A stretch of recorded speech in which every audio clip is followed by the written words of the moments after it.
Yes, I'm in the process of writing my third book. I have been for a while. The provisional title is Irrationality, but I'm struggling with that title. There is a fashion at the moment, there has been for a number of years, for writing books about the mind and about thinking and about rationality, whose main theme is to denigrate human beings and denigrate them for being irrational is basically what it amounts to, but it's expressed in a number of ways, like that humans are prone to biases, and there are, like, 137 different biases that we're prone to, and we're also prone to genetic influences which cause biases.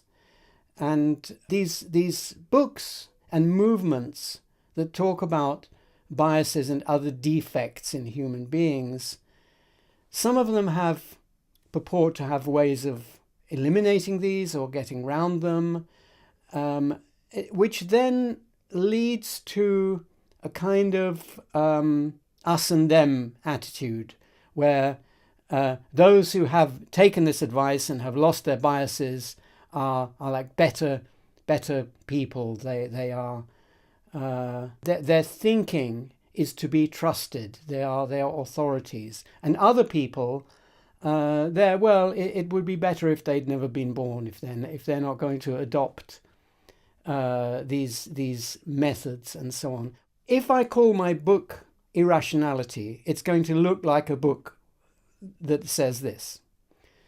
And that's the opposite, really, almost the exact opposite of what I want to say. I want to say that humans are creative and rational.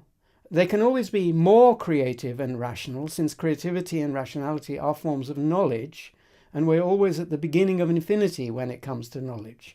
So the book is, another way of putting it is that the book is about how thinking works and what promotes creative, explanatory thinking and what impedes it.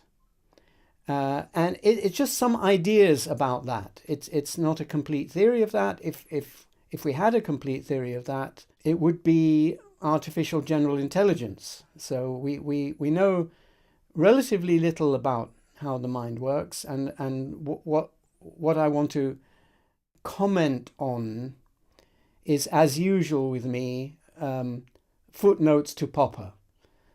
So Karl Popper understood about knowledge and the growth of knowledge, and this is relevant to how minds work. Unfortunately, it doesn't tell us the whole story by a long chalk, but it tells us some things that are false. Also, there's the fact that in recent times, the reputation of reason in various forms has kind of fallen, and people think they have to reject it. And this is not the same as becoming irrational or becoming less than human. They're just errors.